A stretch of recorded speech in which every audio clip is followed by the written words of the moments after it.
Selanjutnya, sampel tanah yang sudah dikeringkan kita tumbuk untuk mendapatkan hasil yang halus, lalu dibagikan untuk kebutuhan analisis selanjutnya.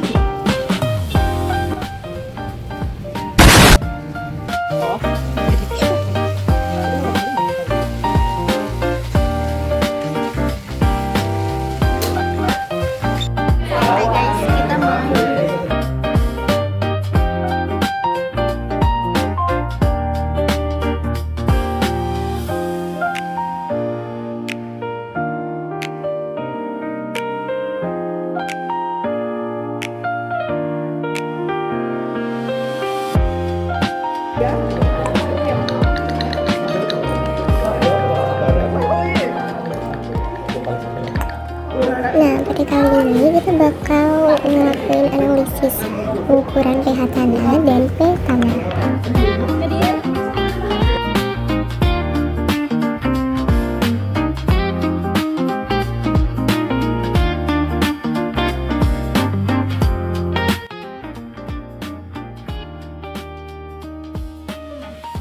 Langkah pertama adalah menimbang botol timbang kosong untuk mendapatkan nilai A. Menimbang botol timbang yang sudah diisi tanah untuk nilai B. Memasukkan botol timbang ke dalam oven selama 4 jam.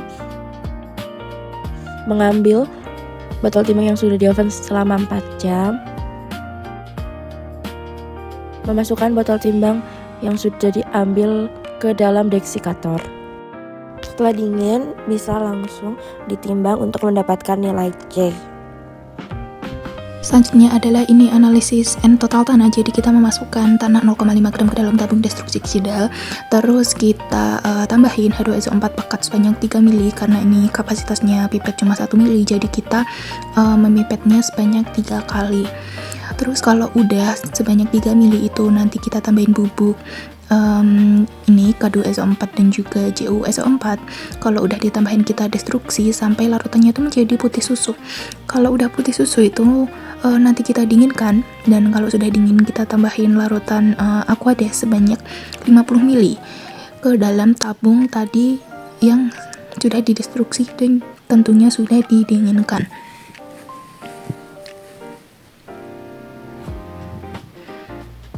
Kalau misalnya udah ditambah itu nanti kita tuang lagi ke dalam labu destilasi, tapi airnya aja, jadi tanahnya itu nggak usah ikut.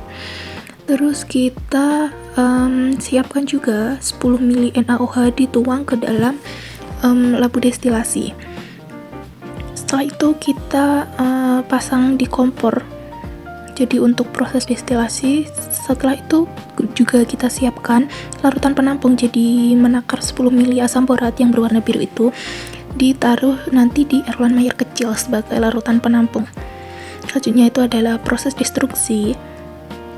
Terus kita menunggu larutan penampungnya itu menjadi 40 mili. Jadi kalau udah 40 mili kita itu titrasi, menambahkan HCl, itu nanti kita hitung yang dibutuhkan itu berapa mili sampai larutannya itu menjadi bening atau jernih. Memasukkan 10 mili amonium asetat ke dalam flakon yang berisikan tanah sebesar 2,5 gram.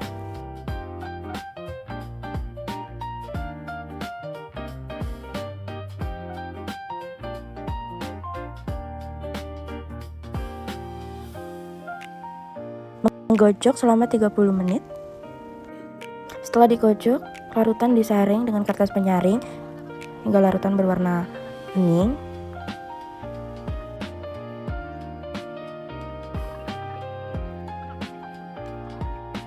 Hasil saringan tadi diambil 5 mili dan dipisahkan. Setelah itu ditembak oleh koas dengan flame photometer.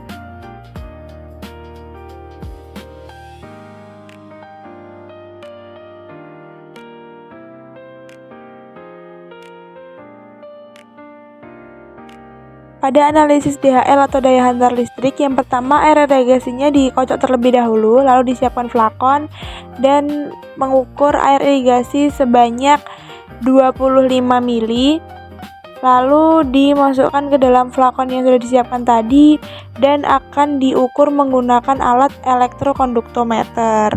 Nah, selanjutnya ada analisis kadar lumpur. Itu pertama kita siapin kertas saring lalu ditimbang sebagai nilai B. Lalu untuk air irigasi yang udah kita ambil kita kocok-kocok dulu. Lalu itu siapin flakon sama kertas saring yang udah dibentuk kayak gitu teman-teman. Lalu habis itu kita ambil air irigasi sebanyak 100 ml.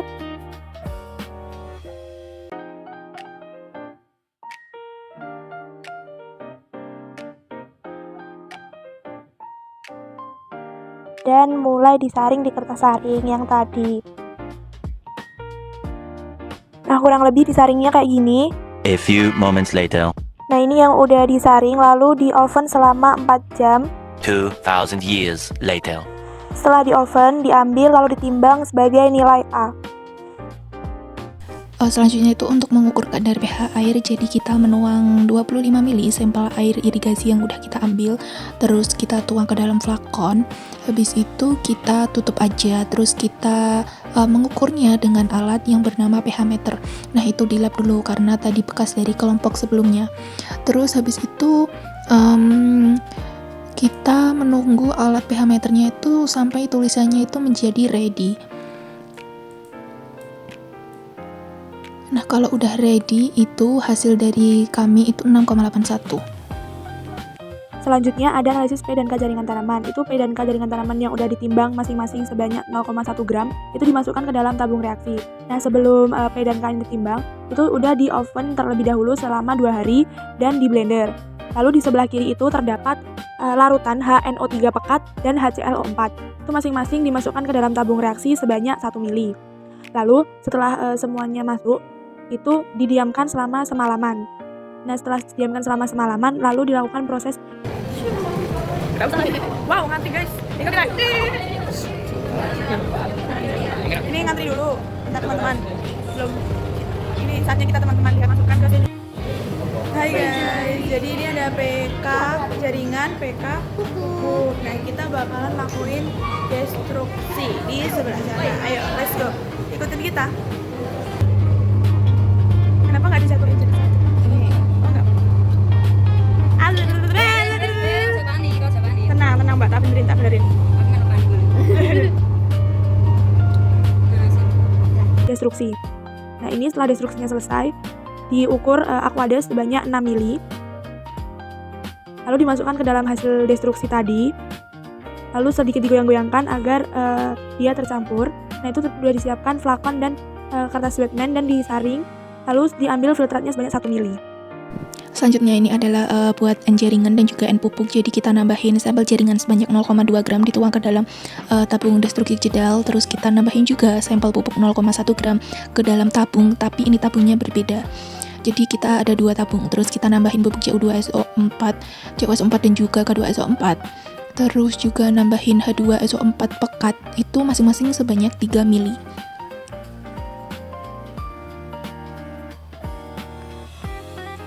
Terus kalau udah 3 mili kita lanjut proses destruksi. Kalau udah destruksi itu nanti kita bisa tambahin 50 mili ke dalam tabungnya tadi yang sudah didinginin tadi. Tambah aja larutan Aquades sebanyak 50 mili. Terus kalau udah kita bisa tuang ke dalam labu destilasi. Kalau udah itu nanti kita bisa nambahin itu NaOH sebanyak 10 mili ke dalam tabung destilasi. Terus kita tambahin juga asam borat sebanyak 10 mili ke dalam air layer kecil sebagai larutan penampung. Terus kita, nah ini proses destruksi. Terus kita menunggu larutan penampungnya itu menjadi 40 mili. Kalau udah 40 mili nanti kita titrasi menambahkan HCl.